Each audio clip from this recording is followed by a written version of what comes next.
Merhaba arkadaşlar, örgü kanalıma hoş geldiniz.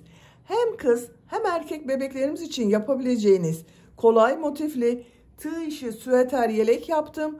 Bugün bu yelek anlatımını sizlerle paylaşmak istiyorum. Bakın motiflerden yapıyoruz arkadaşlar yelek örgüsünü. 4 motif ön bölüm için yapıyorum. 4 motif arka bölüm için yapıyorum. Birleştiriyoruz, bu güzel süveteri yapıyoruz. Bakın birleştirme yaptığım yerin görüntüsü bu şekilde, kol altına kadar birleştirdim. Yaka bölümü de çok güzel oldu bakın. Kare bir yaka yaptım.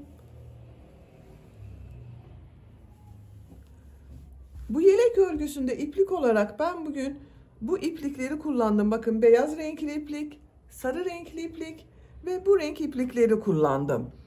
Ben bugün bu renk iplikleri kullandım. Bu süveteri yaptım arkadaşlar. Siz tercihinize göre her marka iplik ve renkleri kullanarak bu süveter örgüsünü yapabilirsiniz. Dediğim gibi hem kız hem erkek çocuklarınız için uygun bir model. Yetişkinler için de uygun bir model. Siz daha küçük bebekleriniz için yapmak istiyorsanız bu motifleri, her motifi benim yaptığımdan bir sıra eksik yaparsanız daha küçük ölçüde süveter elde edersiniz arkadaşlar. Bu her motifi bir sıra fazla yaparsanız 2-3 yaş arası çocuklarınız için olur.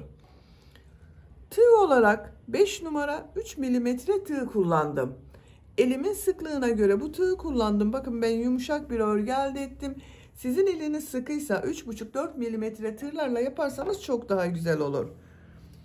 Gövde genişliğini ölçüyorum. Bakın fikriniz olsun. 27 santimetre genişlik var arkadaşlar. Ben bugün bu süveter anlatımını 1 yaş ölçüde yapıyorum. Daha büyük çocuklar için yapmak isteyen arkadaşlar için de motif sayısını daha fazla başlayabilirsiniz veya motifleri 2 sıra fazla yaparsanız 4-5 yaş arası çocuklarınız için olur. İplik tığ hazırlayalım. Hep birlikte bu kolay tığ işi süveter yelek örgüsüne başlayalım. Örgü kanalıma abone değilseniz abone olmayı unutmayın lütfen. Örgü kanalıma ücretsiz abone olup beğeni ve yorumlarını yapan bütün arkadaşlara ayrıca teşekkür ederim. Hepinize kolay gelsin. İyi çalışmalar. Sihirli halkayı bilmeyen arkadaşlar için gösteriyorum. Bakın şu şekilde ipliği tutuyorum. Parmağımın üzerine doladım. Parmağımın üzerinde olan bu halka oldu bakın. Buna tığ takıyorum. İplik aldım, çektim. Bu halkayı parmağımdan çıkarıyorum.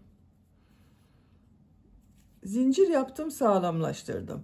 2 zincir yapıyorum. Tığ üzerine iplik alıyorum. Sihirli halka içine 16 trabzan yapıyorum.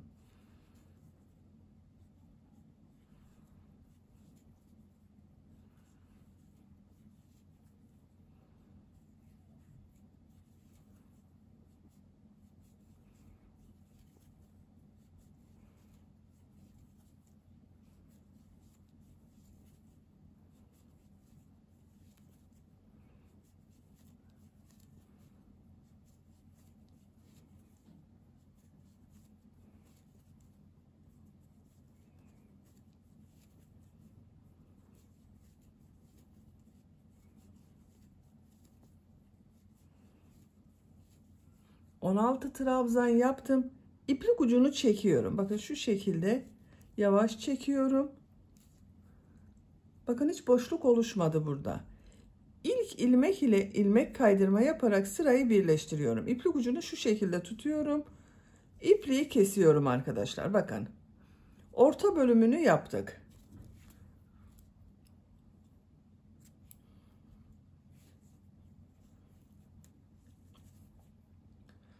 Sarı renkli iplik ile devam ediyorum. Herhangi bir ilmekten başlayabilirsiniz.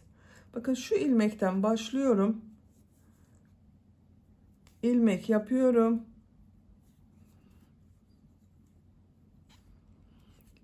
İki zincir yapıyorum. Tığ üzerine iplik alıyorum. Aynı ilmek içine bakın şu şekilde trabzan yapıyor gibi yaptım. İlmeği çekiyorum. Tığ üzerinde 2 ilmek var. Tekrar tığ üzerine iplik alıyorum. Aynı ilmeğe tığ takıyorum. İplik aldım. Tığ üzerinde 4 ilmek var.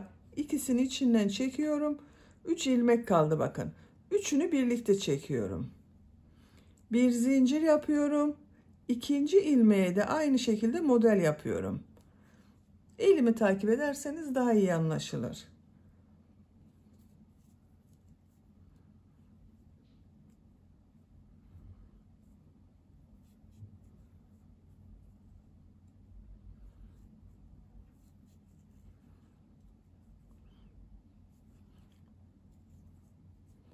Bir zincir yapıyorum arada.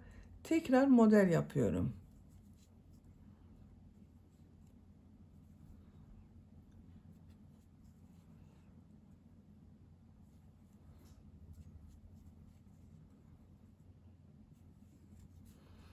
Bir zincir yapıyorum. Model yapıyorum yine.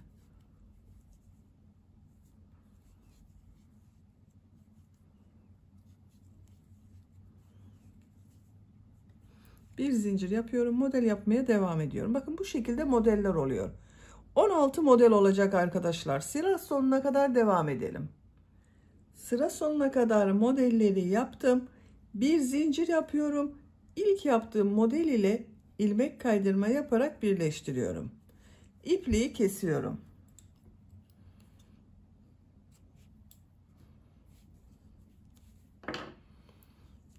Bakın sayıyorum. 2, 4, 6, 8, 10, 12, 14, 16 model oldu. Şimdi yeşil renkli iplik ile 3. sıraya devam ediyorum.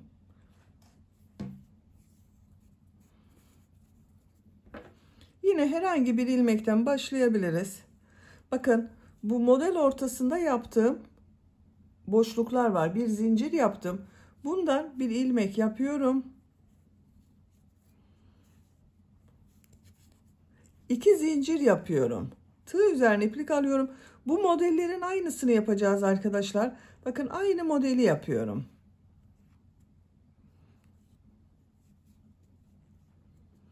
Bu ilk başta yaptığım 2 zincirde bir trabzan oluyor. 3 trabzanlı modelleri yapıyoruz. Birlikte yapıyorum bakın. 2 zincir yapıyorum. Bu sırada arada 2 zincir yapıyoruz. 2 model ortasına yine model yapıyorum.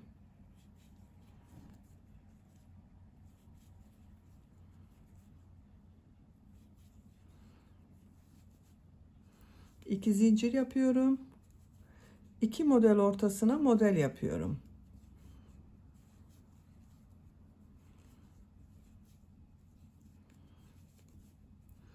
İki zincir yapıyorum. 2 model ortasına model yapıyorum. İplik ucunu da içinde tutuyorum bakın, kaybediyoruz.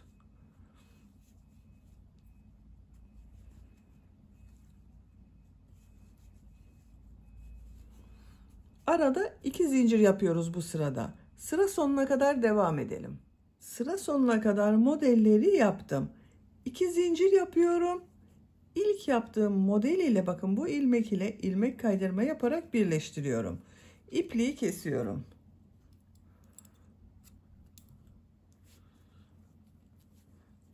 Üçüncü sırayı bitirdik. Bakın ilk sırada trabzan yaptım. İkinci ve üçüncü sırada modeller yaptım. İkinci sırada arada bir zincir yaptım. Üçüncü sırada arada 2 zincir yaptım. Buraya kadar bakın yuvarlak bir motif elde ettik. Dördüncü sıradayız. Dördüncü sıradan itibaren artık bu yuvarlak motifi kare motif, 4 köşesi olan bir motif yapacağız. Beyaz renkli iplik ile devam ediyorum.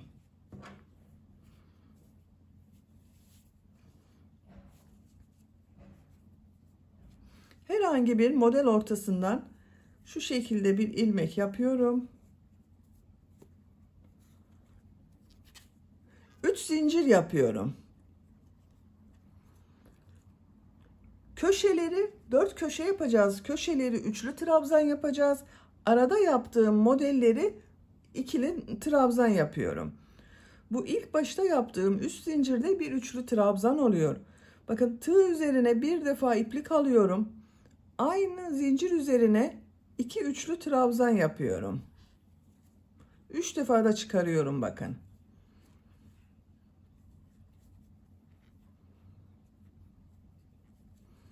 2 üçlü trabzan yaptım. 3 zincirle birlikte 3 trabzan oldu. Tığ üzerine iplik alıyorum. Bu iki model ortasına 3 trabzan yapıyorum. 2 defa da çıkardığım trabzan yapıyorum. 1 2 3. Sadece bu köşelerde üçlü trabzan yapıyoruz. Diğerleri modelleri ikili trabzan yapıyorum. Tığ üzerine iplik alıyorum. Model ortasına 3 ikili trabzan yapıyorum.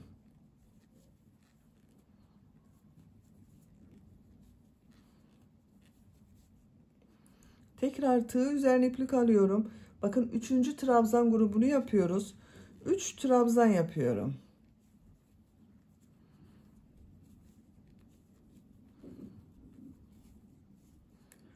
Köşeden sonra bakın 1 2 3 yere trabzan yaptım. Üçlü trabzanlar yaptım. Üçlü gruplar halinde bakın.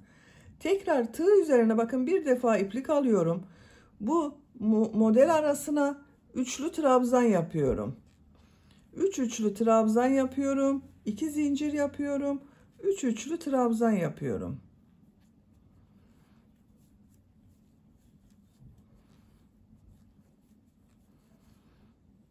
Bakın 3 üçlü trabzan yaptım. 2 zincir yapıyorum. 3 üçlü trabzan yapıyorum.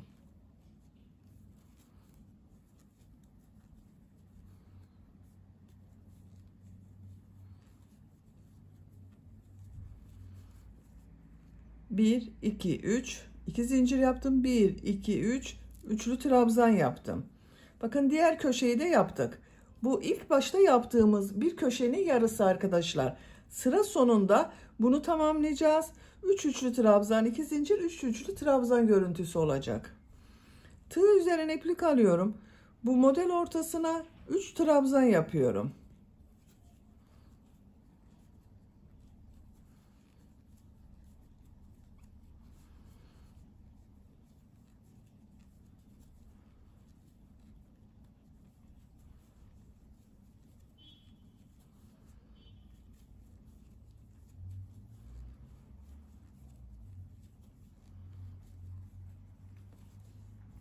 Bir, iki, üç tane bakın üçlü modelden yaptım.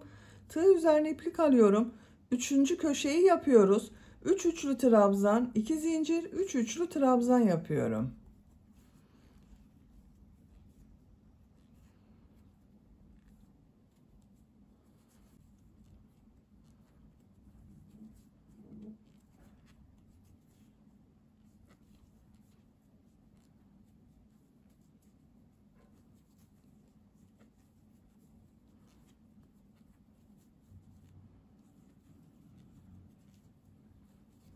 Bakın buraya da 3 üçlü trabzan, 2 zincir, 3 üçlü trabzan yaptım.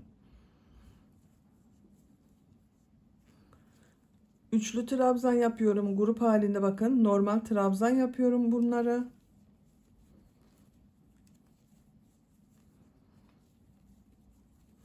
Üç yerde 3 trabzan yapıyoruz. Köşelerde 3 üçlü trabzan yapıyoruz.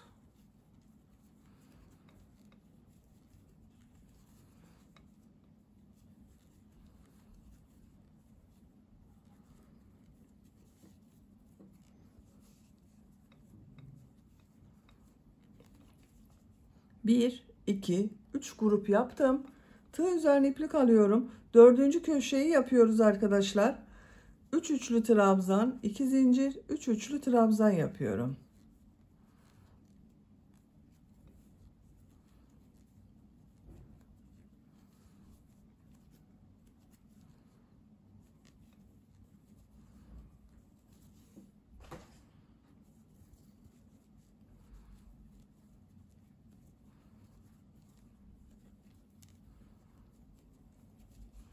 Bakın bu köşeyi de yaptım.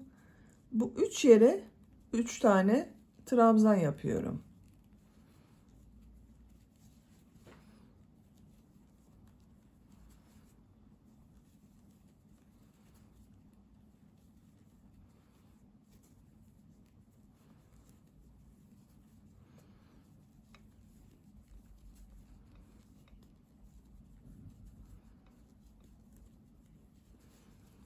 Bakın bu model başladığımız köşeye geldik. İlk başta üçlü trabzan yaptım. 3 tane tığ üzerine iplik alıyorum. Buraya 3 üçlü trabzan yapıyorum.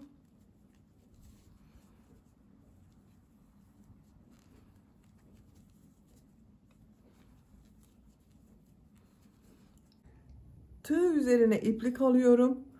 Sıra başında yaptığım 3 zincirin bakın 3. zincire tığ takıyorum. İplik aldım. Hepsini içinden bir defa da çekiyorum. Son köşeyi yaptık. Beyaz renkli ipliği kesiyorum.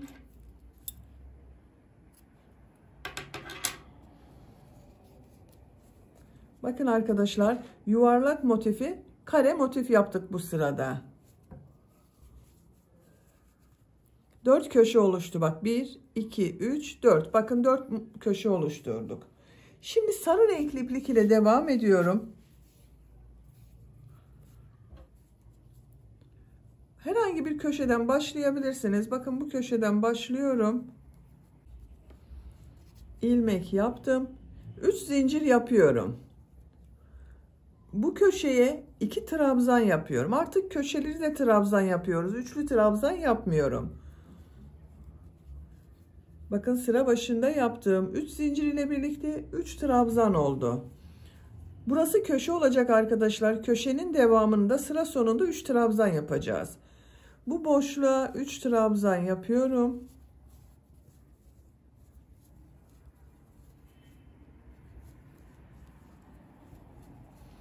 Boşluklara 3 trabzan yapıyoruz.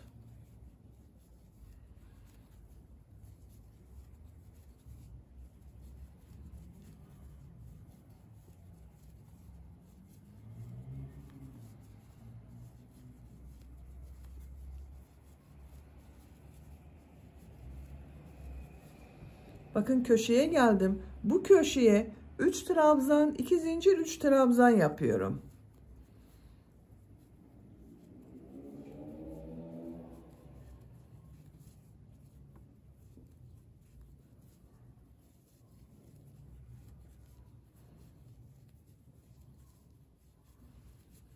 Üç trabzan, 2 zincir, 3 trabzan yaptım. Bakın köşeden sonra 1, 2, 3, 4 yerde 3 trabzan yaptık. Boşluklara yine 3 trabzan yapıyoruz. Bu şekilde devam edecek arkadaşlar. Köşelere 3 trabzan, 2 zincir, 3 trabzan yapalım.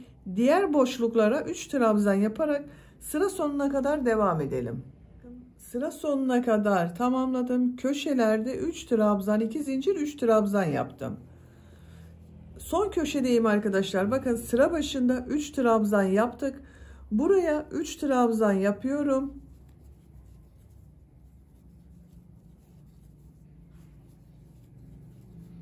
Tığ üzerine iplik alıyorum. Burada 3 zincir yaptım. 3. zincire tığ takıyorum. İlmek aldım. Hepsini içinden çekiyorum. İpliği kesiyorum.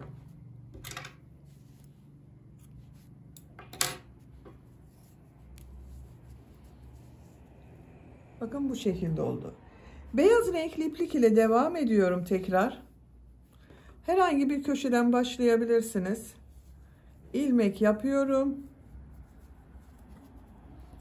3 zincir yapıyorum. Trabzan yapıyorum. Bakın 2 trabzan yaptım. 3 zincir ile birlikte 3 trabzan oldu. 3 trabzan yapıyorum.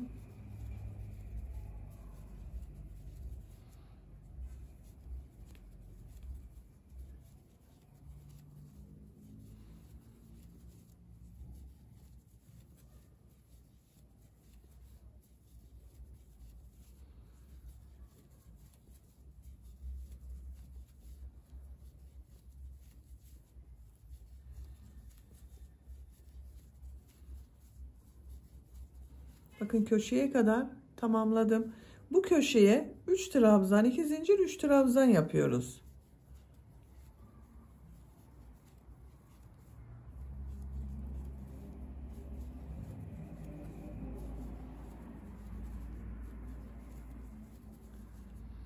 Üç trabzan yapıyorum.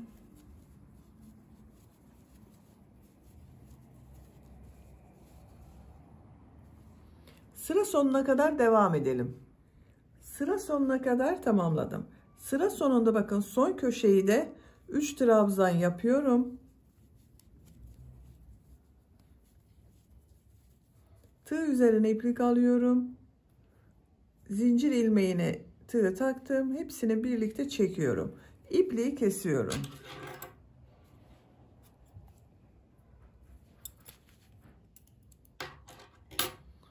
Bakın motif örgüsünün birini bitirdim. Bu şekilde oldu arkadaşlar. Bakın çok güzel oldu. Aynı motiften bir tane daha hazırlayalım. Ben hazırladım. Bakın diğer motif örgüsünde hazırladım. 1, 2, 3 kenarını yaptım. Son kenarı yapmadım. Son kenarı bu motif ile birleştireceğiz. En son bakın buraya köşeye 3 trabzan yaptım. Bir zincir yapıyorum. Diğer motifin köşe zinciri var bakın burada. İplik alıyorum, ilmek kaydırma yapıyorum. Bir zincir yapıyorum. Buraya 3 trabzan yapıyorum.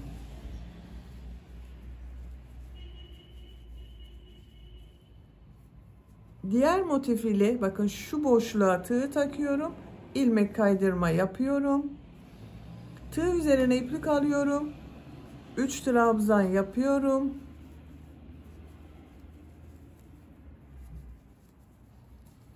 Diğer motif ile ilmek kaydırma yaparak birleştiriyorum. 3 trabzan yapıyorum.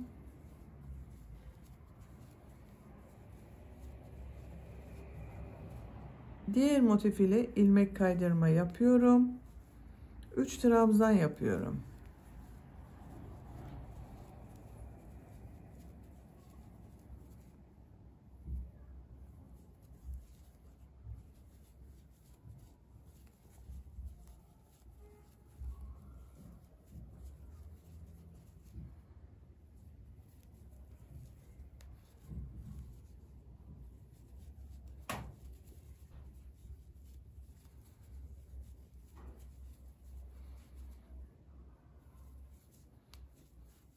Bakın köşeye geldim. Bu köşeye 3 trabzan yapıyorum.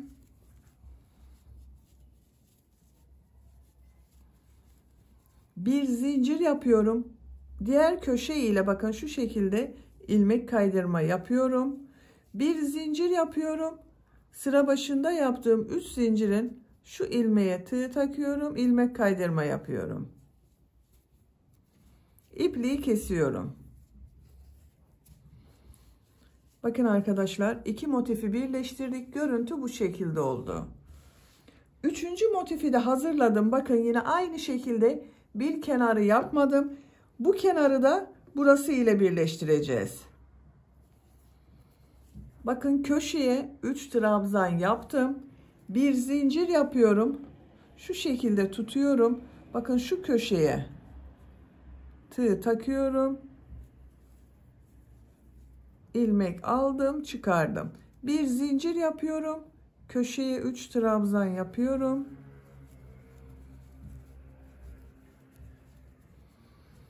Motif ile birleştiriyorum. Bakın şöyle düzgün gelmesine dikkat edelim arkadaşlar. Şu şekilde birleştiriyoruz.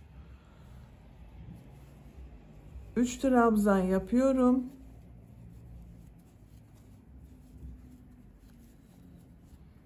Diğer motif ile ilmek kaydırma yapıyorum. 3 trabzan yapıyorum.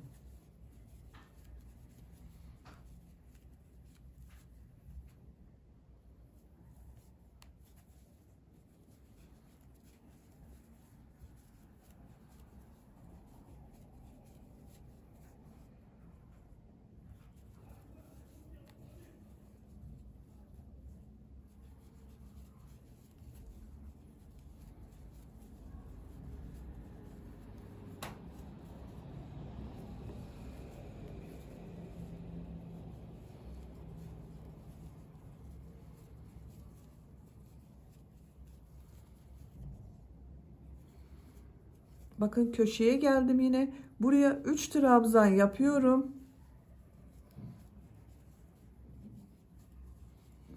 Bir zincir yapıyorum. Bakın bu iki köşeyi birleştirdiğim bir ilmek var. Şu ilmek şu ilmek ile birleştireceğiz.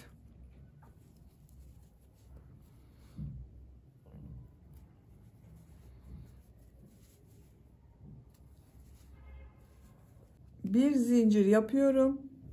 Sıra başında yaptığım 3 zincir ilmeği ile ilmek kaydırma yaparak birleştiriyorum. İpliği kesiyorum.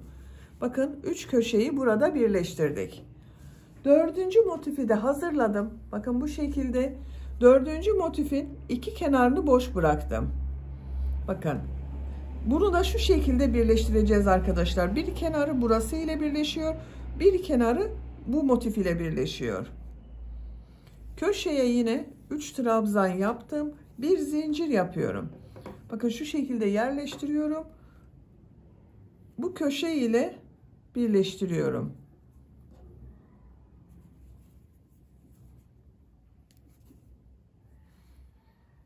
Buraya 3 trabzan yapıyorum.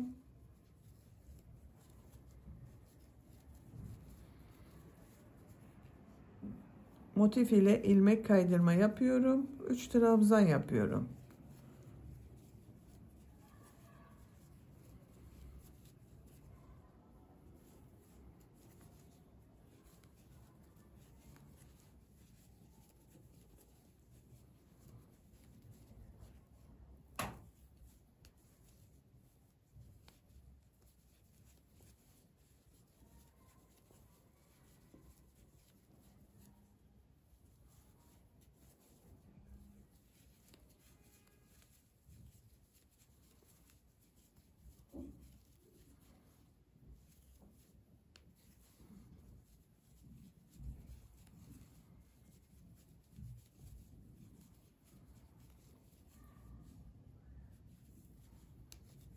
Bakın köşeye yapıyorum. Köşeye 3 trabzan yapıyorum.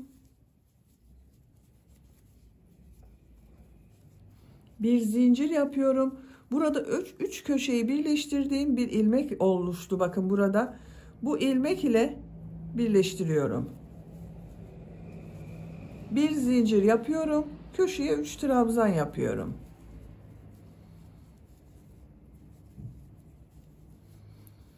Bakın diğer motif ile bakın şu şekilde yerleştirerek bakarsanız daha iyi anlaşılır.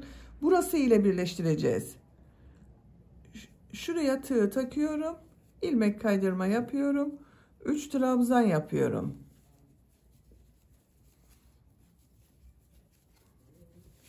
Bakın 4 köşeyi birleştirdik arkadaşlar. Sıra sonuna kadar devam edelim.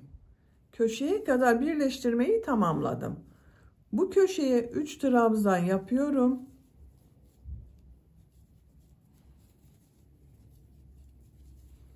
Bir zincir yapıyorum. Diğer köşe ile birleştiriyorum. İlmek kaydırma yapıyorum. Bir zincir yapıyorum. Sıra başında yaptığım 3 zincir ilmeği ile ilmek kaydırma yapıyorum. İpliği kesiyorum.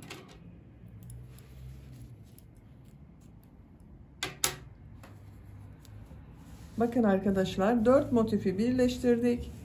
Bu şekilde oldu. Bakın çok güzel oldu. Şimdi bunun çevresinden bir sıra bu 3 trabzan yaptığımız gibi yapıyoruz.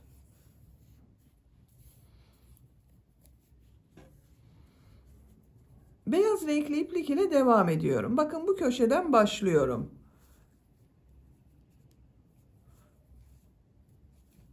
İlmek yaptım, sağlamlaştırdım. 2 zincir yapıyorum. Buraya 2 trabzan yapıyorum. Bu sıra başında yaptığım 2 zincir ile birlikte 3 trabzan oldu. Buraya 3 trabzan yapıyorum. Motif yaptığımız gibi yapıyoruz, yine üçlü trabzanlar yapıyoruz.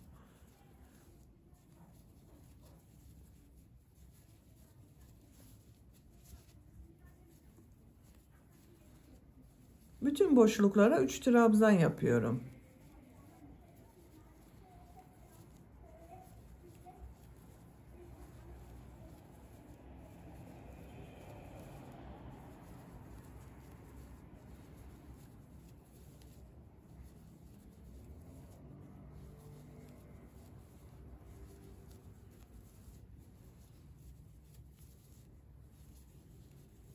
Bakın bu köşelere geldim arkadaşlar. İki köşeyi birleştirdiğim yer. Buraya 3 trabzan yapıyorum. Buraya 3 trabzan yapıyorum. Bakın köşelere 3 trabzan yaptım. Diğerlerine devam ediyorum. Köşeye kadar devam edelim. Köşeye kadar bakın tamamladım. Bu köşeye 3 trabzan, 2 zincir, 3 trabzan yapıyorum.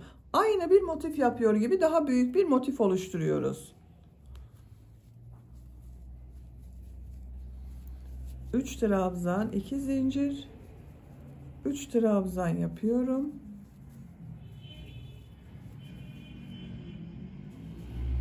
Üç trabzan yapıyorum.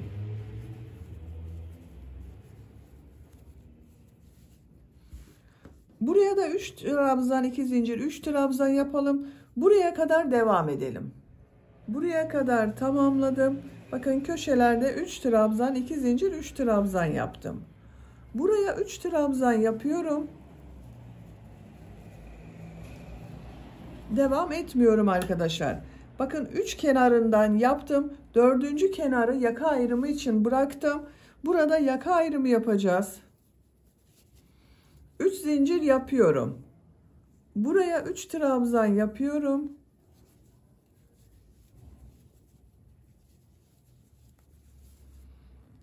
Buraya 3 trabzan yapıyorum.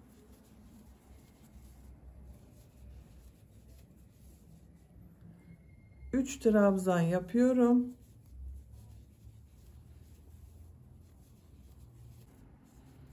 Bir, iki, üç yerde bakın 3 trabzan yaptım. Buraya bir trabzan yapıyorum. Örgüyü çeviriyorum. 3 trabzan yapıyorum. Buraya 3 trabzan yapıyorum. Bakın bu sıra başında yaptığım zincirle birlikte 3 trabzan olacak. 3 trabzan yapıyorum.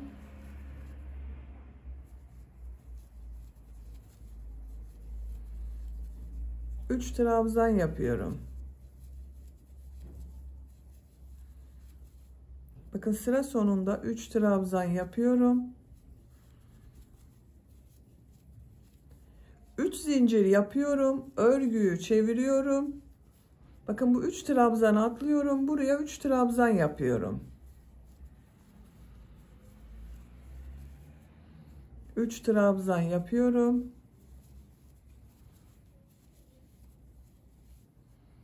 3 trabzan yapıyorum.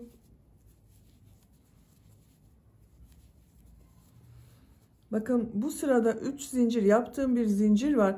Bu zincire trabzan yapıyorum. Son zincir üzerindeki bulunan ilmeğe trabzan yapıyorum. 3 zincir yapıyorum. Örgüyü çeviriyorum. Buraya 3 trabzan yapıyorum. Bakın 3 zincirde bir trabzan. 2 trabzan yaptım. 3 trabzan oldu. 3 trabzan yapıyorum.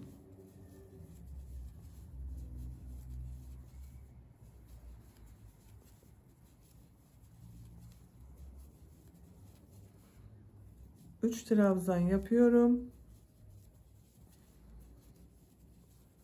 3 zincir yapıyorum. Örgüyü çeviriyorum. Bakın 3 trabzan atlıyorum. Buraya 3 trabzan yapıyorum.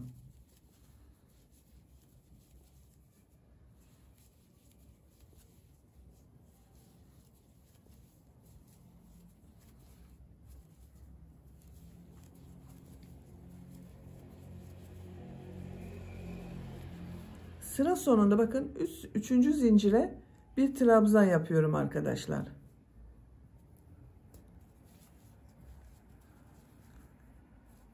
3 zincir yapıp örgüyü çeviriyorum. 3 trabzan yapıyorum. Birkaç sıra bu şekilde devam edelim. Yaka bölümü yapacağım ölçü için tamamladım. 1, 2, 3, 4, 5, 6, 7, 8, 9 sıra yaptım. İpliği kesiyorum.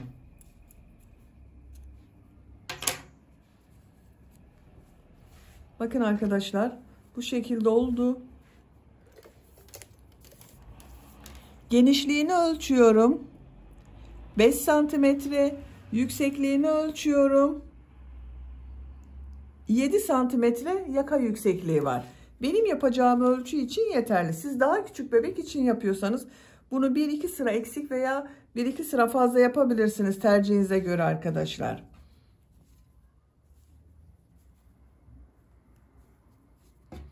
Şimdi diğer yaka bölümünü yapalım. Bakın buraya bunun aynısını yapacağız. Nereden başlayacağıma bakıyorum. Bakın buradan sayıyorum. Şu orta noktadan sayıyorum. 1, 2, 3, 4 motif sonra boşluğa trabzan yaptım. Buradan da sayıyorum. 1, 2, 3, 4. Bu boşluktan ilmek yapıyorum. 3 zincir yapıyorum. Tığ üzerine iplik alıyorum. Bu boşluğa bakın. 3 trabzan yapıyorum. Boşluğa 3 trabzan yaptım. 3 trabzan yapıyorum.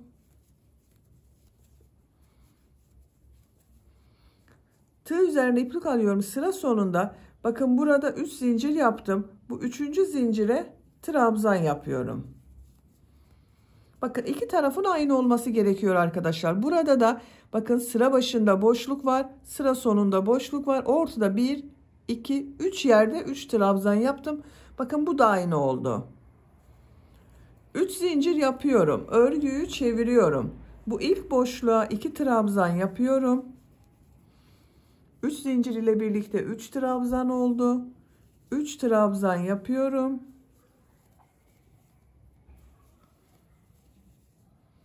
3 trabzan yapıyorum. 3 trabzan yapıyorum. 3 zincir yapıyorum. Örgüyü çeviriyorum. Bu boşluğa 3 trabzan yapıyorum.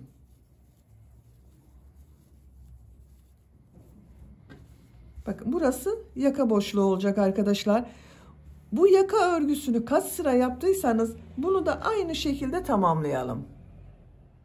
Yaka örgüsünü tamamladım. 1, 2, 3, 4, 5, 6, 7, 8, 9 sıra yaptım. İpliği kestim. Bakın bu yaka örgüsünde 9 sıra yaptım. Bunu da 9 sıra yaptım. Ön bölüm örgüsünü bitirdim. Bakın bu şekilde oldu. Arka bölümü yapacağız arkadaşlar. Arka bölümü yine 4 motif yapıyoruz, birleştiriyoruz. Bakın ben hazırladım arka bölümü de. 4 motif yaptım, birleştirdim. Çevresinden bir sıra 3 trabzan yaptım. Model sırasını yaptım. 4 kenarında yaptım arkadaşlar. Bakın bunda 3 kenarı yaptık. 4. kenarda yaka örgüsü yaptım. Bu arka bölümde 4 kenarında yaptım. En son bakın bu köşeye 3 trabzan yaptım. Tığ üzerine iplik alıyorum. Buradaki zincir üzerine bir trabzan yapıyorum. Arka bölüm örgüsüne bu 3 trabzan model olarak devam ediyorum bakın. 3 zincir yapıyorum. Örgüyü çeviriyorum. Bu ilk boşluğa 2 trabzan yapıyorum. Bu boşluğa 3 trabzan yapıyorum. Bakın sıra başında yaptığım bu 3 zincirde bir trabzan oluyor. Sıra sonuna kadar devam edelim. Sıra sonuna kadar tamamladım. Bu boşluğa da 3 trabzan yapıyorum. Bakın bir sıra yaptım. 3 zincir yapıyorum. Örgüyü çeviriyorum. Boşluklara yine 3 trabzan yapıyorum.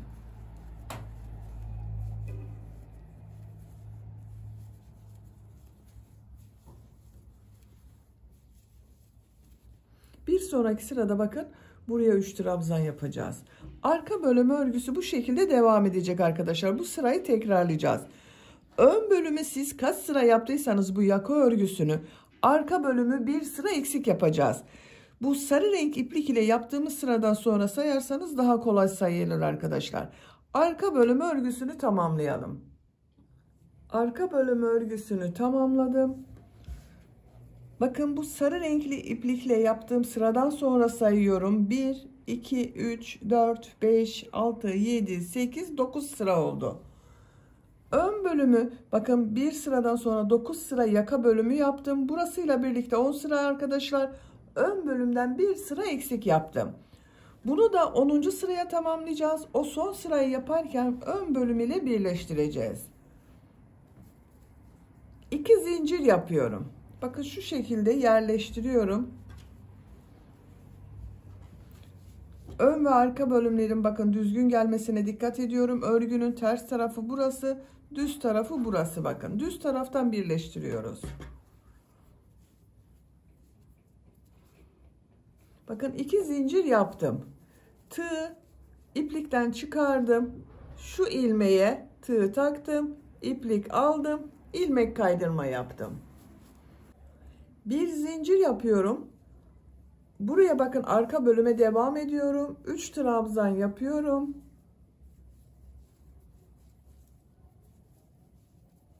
Motifleri birleştirdiğimiz gibi bakın burayı birleştireceğiz. Bu ilmeğe bakın boşluğa tığ takıyorum. İlmek kaydırma yapıyorum. 3 trabzan yapıyorum.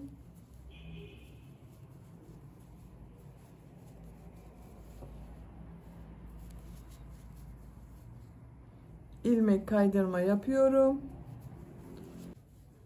3 trabzan yapıyorum.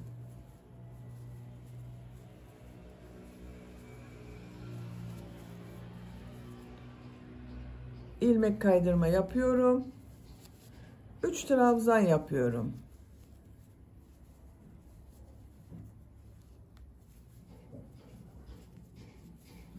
Arka bölümde devam ediyorum. Bakın 3 trabzan yapmaya. Ön bölümü birleştirdik. Bakın ön ve arka bölümü burada birleştirdik. Görüntüsü bu şekilde oldu.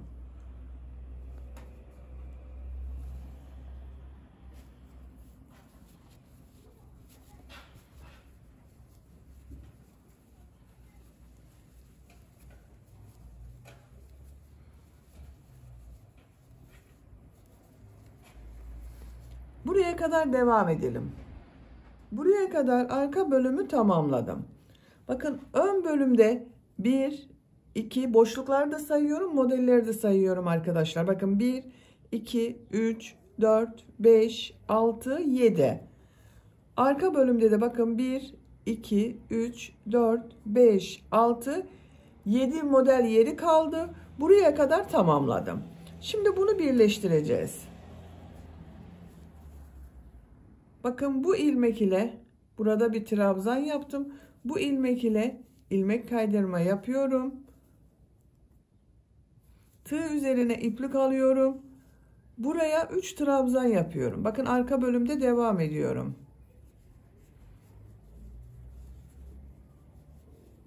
Üç trabzan yaptım. İlmek kaydırma yapıyorum. 3 trabzan yapıyorum.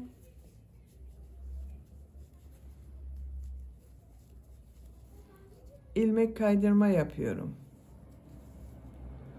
3 trabzan yapıyorum.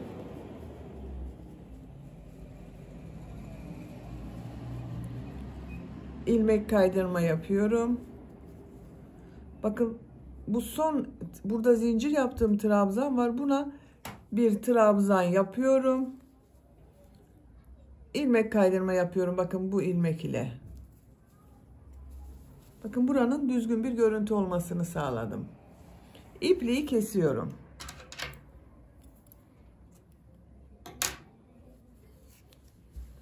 Bakın arkadaşlar yaka bölümünün örgüsü bu şekilde oldu. Yaka çevresinden sık iğne yapıyorum. Şu ilmekten bakın bir ilmek yapıyorum. Beyaz renkli iplik ile yapıyorum sık iğneyi. Sık iğne yapıyorum. Sık iğne yapıyorum.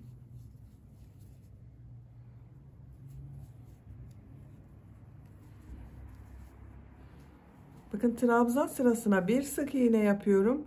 Buraya 2 sık iğne yapıyorum.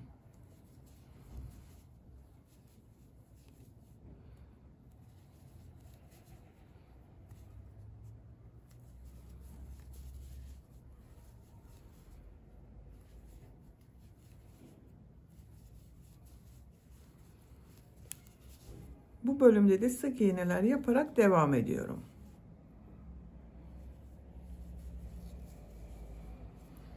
Sıra sonuna kadar devam edelim. Sık iğne yaparak sıra sonuna kadar tamamladım. İlk ilmek ile ilmek kaydırma yaparak birleştiriyorum. İpliği kesiyorum.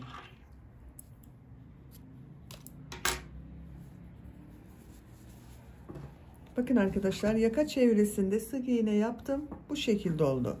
Şimdi bu çevresinden de, yeleğin çevresinden de sık iğne yapacağız. Arka bölümden başlıyorum.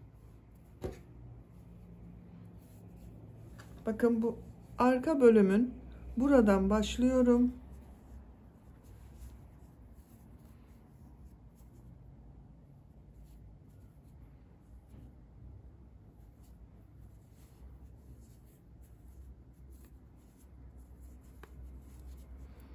İlmek yapıyorum. İlmek yapıyorum. Bakın köşeye burada 2 zincir yaptım.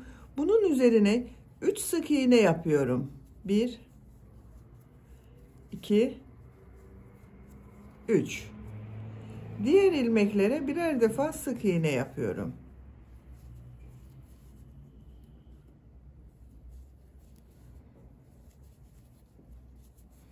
Bakın buraya 3 sık iğne yaptım. Yuvarlak bir görüntü elde ettim. Sık iğne yaparak devam edelim. Bakın köşelere 3 sık iğne yapacağız. Diğer ilmeklere bir sık iğne yapacağız. Sıra sonuna kadar devam edelim. Sık iğne yaparak sıra sonuna kadar tamamladım. İlk ilmek ile ilmek kaydırma yaparak birleştiriyorum. İpliği kesiyorum. Bakın arkadaşlar, çevresinde bir sıra sık iğne yaptım. Görüntü bu şekilde oldu. Şimdi yaka bölümünden bir düz bir ters örgüler yapacağız arkadaşlar. İlk önce trabzan sırası yapıyorum. Sarı renkli iplik ile yapıyorum. Siz tercihinize göre diğer renkli iplikleri kullanabilirsiniz.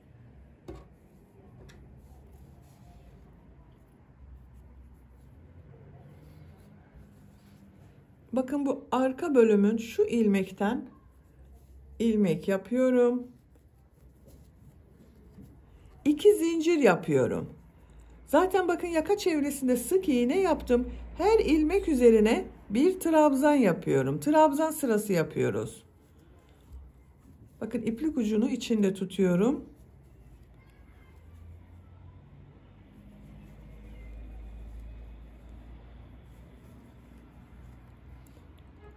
Sıra sonuna kadar devam edelim. Trabzan yaparak sıra sonuna kadar tamamladım. Son ilmeğe trabzan yaptım. İlk ilmek ile ilmek kaydırma yaparak birleştiriyorum. Bakın arkadaşlar, yaka görüntüsü bu şekilde oldu. Yaka çevresinde bir sıra trabzan sırası yaptım. Bu sırada yaptığım bu trabzanları bir düz bir ters boşluktan alıp trabzan yapıyorum. 2 zincir yapıyorum. Bu ilk trabzan, bakın tığı şu şekilde boşluğa takıyorum. Trabzan yapıyorum. Ters taraftan şu şekilde bakın tığı boşluğa takıyorum. Trabzan yapıyorum. Düz taraftan boşluktan alıyorum. Trabzan yapıyorum. Ters taraftan boşluktan alıyorum. Trabzan yapıyorum. Bir düz bir ters boşluktan alarak trabzan yapıyoruz.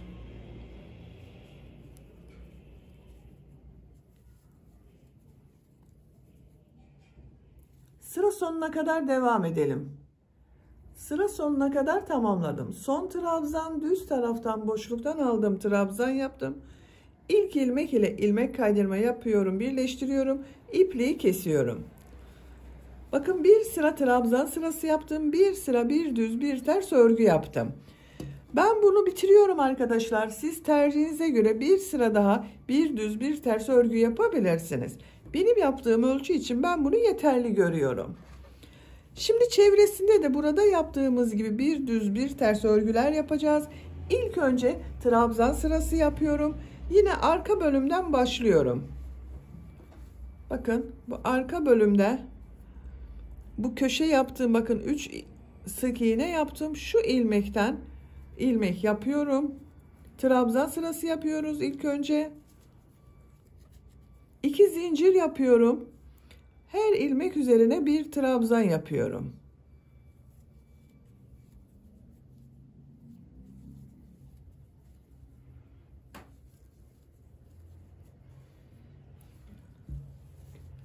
Köşeye kadar devam edelim. Köşeye kadar sık iğne yaptım. Köşede bakın 3 ilmek var. Bu ilmekler üzerine ikişer defa trabzan yapıyorum.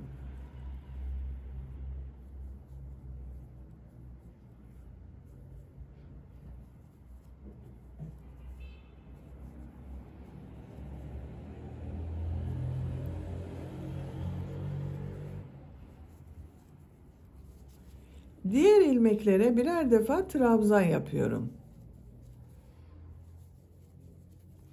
Bakın köşede yuvarlak görüntü elde etmek için 3 ilmeğe ikişer defa trabzan yaptım. Bu köşeye kadar devam edelim. Diğer köşeye kadar bakın yine trabzan yaptım. Burada bu 3 ilmek üzerine ikişer defa trabzan yapıyorum. Aynı ilmek içine bakın 2 trabzan yapıyorum.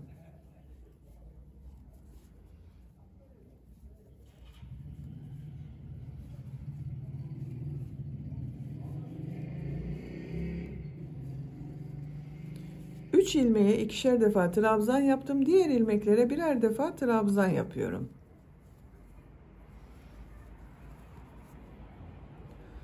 İlmeklere trabzan yapalım. Bu köşelerde yine ikişer defa trabzan yapacağız arkadaşlar. 3 ilmek üzerine ikişer trabzan yapacağız. Sıra sonuna kadar devam edelim. Trabzan yaparak sıra sonuna kadar tamamladım. Bakın bu son köşede de 3 ilmeğe ikişer defa trabzan yaptım arkadaşlar. İlk ilmek ile ilmek kaydırma yaparak birleştiriyorum. Bakın ilmekler üzerine birer defa trabzan yaptım. Bu köşelerde 3 ilmeğe ikişer defa trabzan yaptım. Her köşede aynı yaptım bakın. 1, 2, 3. Yuvarlak bir görüntü elde ettim. Bu sırada yaptığım bu trabzanları bir düz bir ters boşluktan alıp trabzan yapıyorum. 2 zincir yapıyorum. İlk trabzan düz taraftan boşluktan alıp trabzan yapıyorum. Ters taraftan boşluktan alıp trabzan yapıyorum. Bu yaka bölümünde yaptığımız gibi yapıyoruz arkadaşlar. Düz taraftan boşluktan alıp trabzan yapıyorum. Ters taraftan boşluktan alıp trabzan yapıyorum.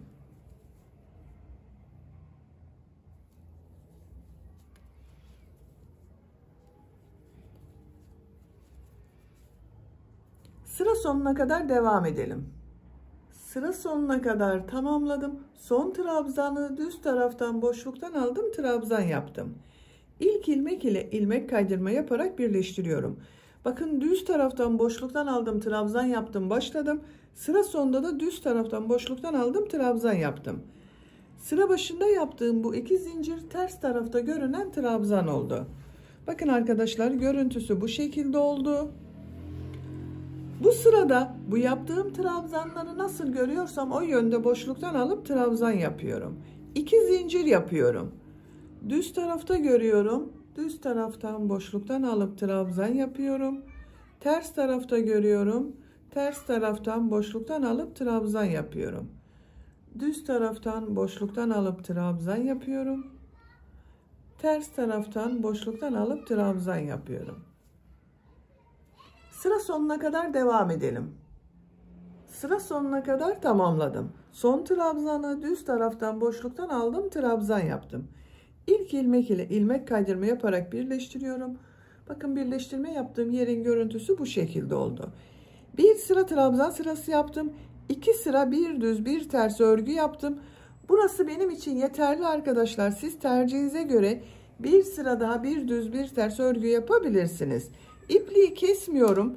Bu yan bölümleri birleştireceğiz. Bakın 2 yan bölümü birleştireceğiz. Kol bölümünü ayıracağız. Bakın ben bu kol bölümü için işaret yaptım. Bu omuz bölümünde birleştirme yaptığım bakın şu ilmekten sayıyorum bakın. 2, 4, 6, 8, 10, 12, 14, 16, 18, 20, 22, 24, 26, 28, 29. ilmek. Diğer tarafa da sayıyorum. 2, 4, 6, 8, 10, 12, 14, 16, 18, 20, 22, 24, 26, 28, 29. ilmek işaret yaptım bakın. Diğer kolu da aynı şekilde ayarlayabiliriz. Bakın omuz bölümünde yine bu birleştirme yaptığım ilmekten sayıyorum. Bakın şurası 2, 4, 6, 8, 10, 12, 14, 16, 18, 20, 22, 24, 26, 28, 29. 29. ilmek. 2, 4, 6, 8, 10, 12, 14, 16, 18, 20, 22, 24, 26, 28, 29. ilmek. Bakın bu işaret yaptığım yerler kol olacak. Diğer yerleri birleştireceğiz. Örgünün ters tarafından birleştiriyorum. Bakın şu şekilde çevirdim.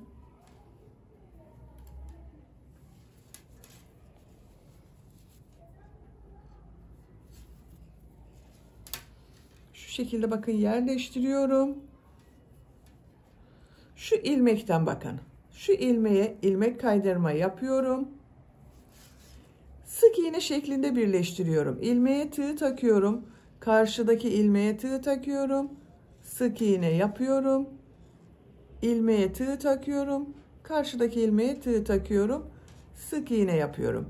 İlmek atlamamaya dikkat edelim arkadaşlar.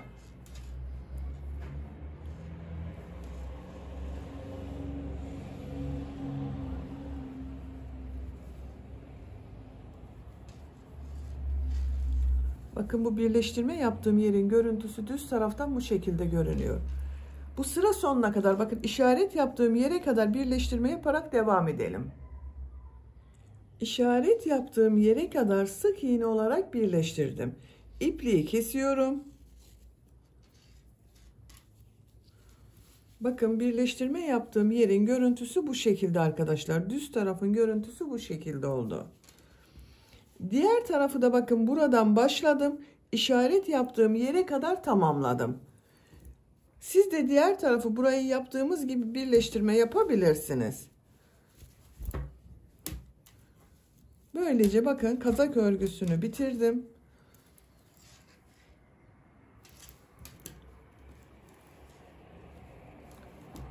Çok güzel oldu arkadaşlar. Bakın arka görüntüsü bu şekilde. Ön bölüm görüntüsü bu şekilde. Bitmiş olarak ölçülerini söylüyorum. Gövde genişliğini ölçüyorum. 27 santimetre. Yüksekliğini ölçüyorum. 31 santimetre. Ben bugün 1 yaş çocuk için yaptım. Bu ölçüde oldu arkadaşlar. Bakın çok güzel oldu. Kol bölümü bakın burada.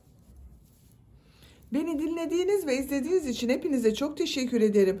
Örgü kanalıma abone değilseniz abone olmayı unutmayın lütfen. Sizlerle yeni örgülerde görüşmek dileğiyle. Hoşça kalın, sevgiyle kalın.